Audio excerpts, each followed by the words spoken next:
Hey guys, Somebody's Gun here. Today we're going to be watching the XSET trio and seeing how they play low ground. This team has done extremely well playing low ground and they've been super consistent. So we're going to break it down, watch a few of their games, and show you some examples of what's been able to help them succeed. Let's talk about what's making these guys so successful, aka their keys to success. First is going to be them owning space. Time after time, they're grabbing a ton of space on low ground, especially in the moving zones, and then just taking over. This allows them to do whatever they want essentially on the low ground and helps them rotate back in case zone pulls back. Second, staying ahead of zone. This is going to help you on any layer, regardless of if you're high, low, middle. You're grabbing the pieces before anyone else can, and that way you're controlling your rotation. Third is going to be sticking together. These guys after fifth zone are almost always in the same box or never really more than one box apart. This helps them make plays, and when you catch people slacking, they find someone out alone, they're able to capitalize. Finally, identifying elevation changes as early as possible. Because they're on the low ground, if zone pulls up, these guys need to make sure they're the first ones going up.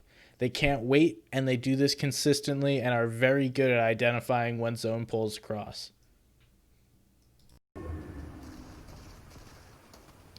Let's look at an example of a moving zone rotation for the XSET trio.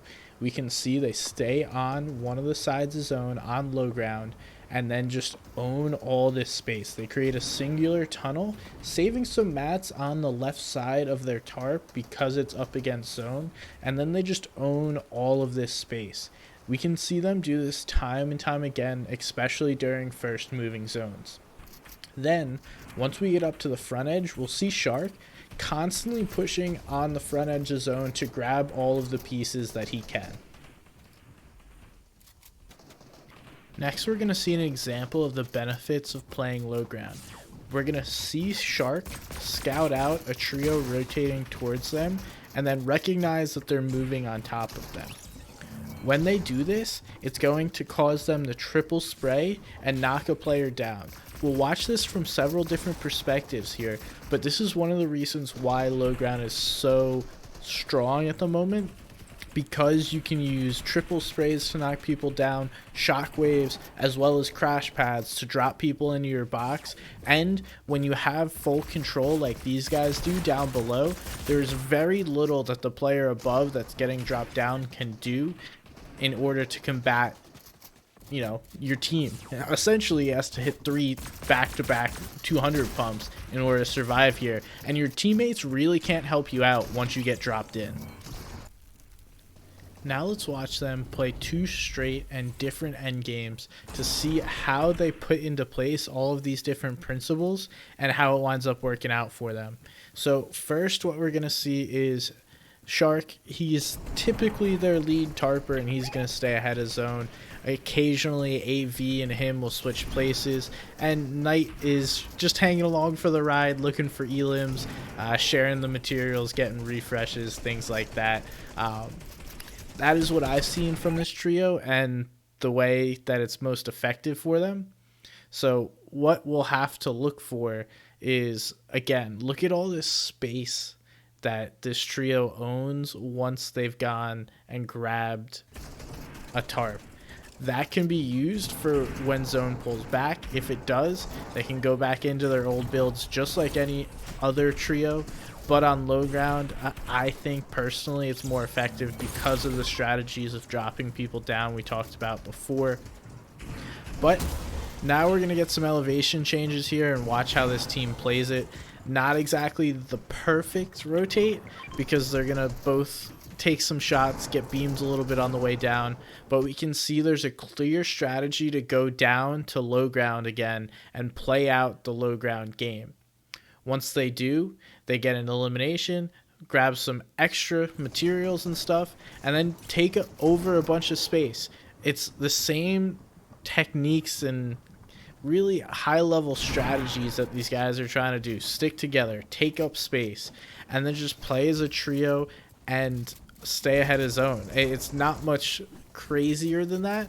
And I know I'm making it sound simple. It's really more difficult than I lead on to. But this team does a great job of it. And we can see elevation goes up. This team takes into account for the elevation change, follows that up, and, you know, kind of frags out here at the end of the game. What's most impressive to me throughout this whole thing is that it's very easy to get split in the chaos of endgame. But time and time again, this trio shows us it is very possible to stick together, and that should be one of your main focuses. It is so much better to make plays and much safer to make plays as a full trio.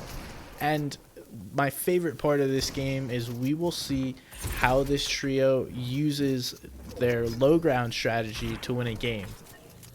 After getting all of these elims, the refreshes, sticking together, grabbing the space, and continuing to tarp on the front side of zone, they're eventually going to go ahead and make a play in order to win the game here. And it's not an easy trio to overcome up top. Granted, none of these guys are going to be easy elims, but they split their shockwaves and make a play to win the game, and that's really what you like to see out of a trio, is making an attempt to go on and win the game, not just simply play for second. These guys are going to consistently get to endgame playing their strategies, but it's going to be plays like these impulse plays that we see here to make a win possible. And these guys, hats off to them, do win the game. Gonna pop off for 12 elims, take down Clicks, Illust, and Bizzle there for the victory royale. And we'll see them do this again. This is not the only example of them playing low ground.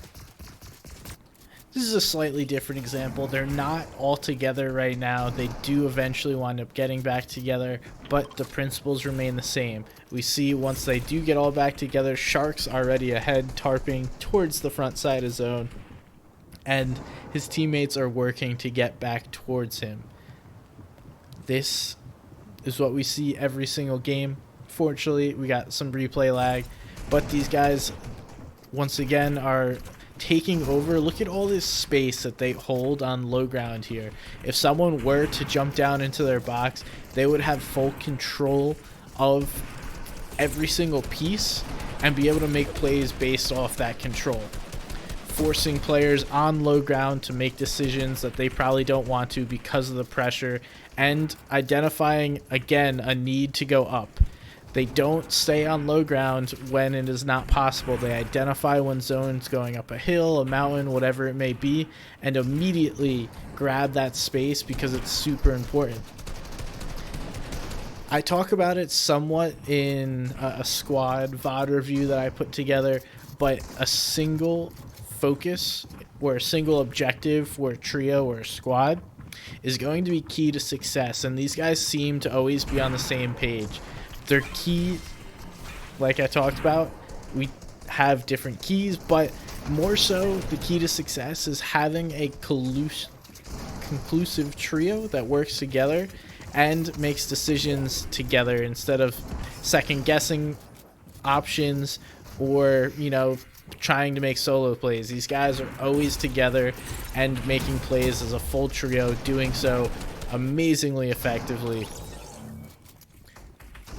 And that's really going to be their key to success. It's not much more than that. We see these guys, again, identifying a layer change or a need elevation change to go up. And they're not just stuck to playing low ground. They're grabbing the space ahead of zone, making sure they control all their pieces and then move forward. And eventually, you know, you don't win every game. Unfortunately, we're not all king and squad down in Brazil, and the chaos comes. This is where it kind of goes wrong for them, is when they get split up, and that's when they run into issues. Well, guys, I hope you enjoyed the video and you learned something. Let me just quickly bring up the keys to success for these guys in playing low ground. It's going to be owning space, staying ahead of zone, sticking together, and identifying changes in elevation, especially going upwards.